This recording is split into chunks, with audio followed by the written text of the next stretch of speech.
এটা হচ্ছে সাভার নবীনগরের দৃশ্য, যেখানে আমরা দেখেছি 24-এর আন্দোলনের আগে বিগত বছরগুলোতে আওয়ামী ফ্যাসিবাদ সরকার যখন ক্ষমতায় ছিলেন তখন রাস্তাঘাট কি দুরবস্থা ছিল, রাস্তায় এত জ্যাম ছিল যে মানুষ ভোগান্তিতে পড়ে থাকতো। তো গত বছরে আমরা দেখেছি রাস্তা কি পরিমাণ জ্যাম, এখানে গাড়িতে সম্পূর্ণ জ্যামে পুরো রাস্তা ব্লক ছিল, মানুষ হাঁটার মতো জায়গা ছিল না। এবছর রাস্তা কতটা ফাঁকা দেখতে পাচ্ছেন। এখানে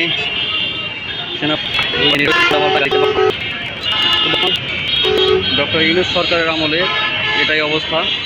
দেখেন দেখতে পাচ্ছি সরকারের আমলে গ্রামের মানুষের শক্তি জাতিগতি প্রতিটি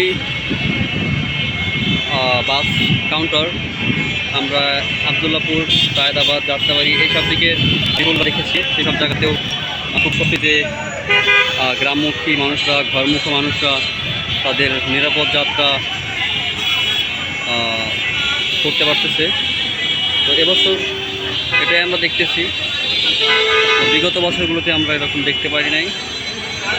বিগত বছরগুলোতে খুবই ভোগান্তিতে মানুষ তাদের বাড়িতে ফিরেছে। তো এটা হচ্ছে আওয়ামী সরকার এবং বর্তমান সরকার তথ্য। এদিক থেকে আমি দেখানোর চেষ্টা করতেছি। অল্প একটু জ্যাম লেগেছে, এটা অবশ্য গাড়ি থেমে নেই, একের পরে যাচ্ছে, এগুলো ছোটো, একের পরে যাচ্ছে, এদিকে আমরা দেখতে পাচ্ছি নবীনগর থেকে উত্তরবঙ্গের রাস্তা পুরোটাই ফাঁকা, ওইদিকে নবীনগর থেকে দক্ষিণবঙ্গের রাস্তা পুরোটা ফাঁকা। গাড়ি ঘরমুখো মানুষ তাদের যার যার বাসস্থানে ফিরে যেতে পারতেছে। এর থেকে ভালো কিছু আর আশা করা যায় না। বিগত বছরগুলোতে আমরা খুবই ভোগান্তিতে পড়েছি, ঘরে ফেরা নিয়ে যানজট, রাস্তার যানজট এবং উল্টোপাল্টা নিয়ম নীতি দেখে আমরা অনেকেই হেনস্থার শিকার হয়েছি। বাট এই বছরে বাংলাদেশ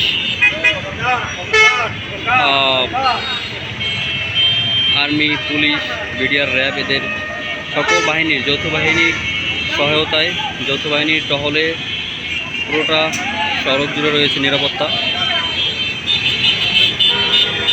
এই ছিল এবছরের রাস্তার অবস্থা।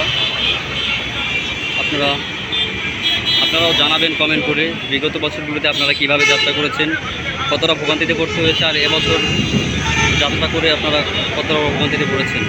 বিগত বছরের যাত্রা কি নিরাপদ ছিল নাকি এবছরের যাত্রাগুলো নিরাপদ ছিল, অবশ্যই কমেন্ট করে জানাবেন।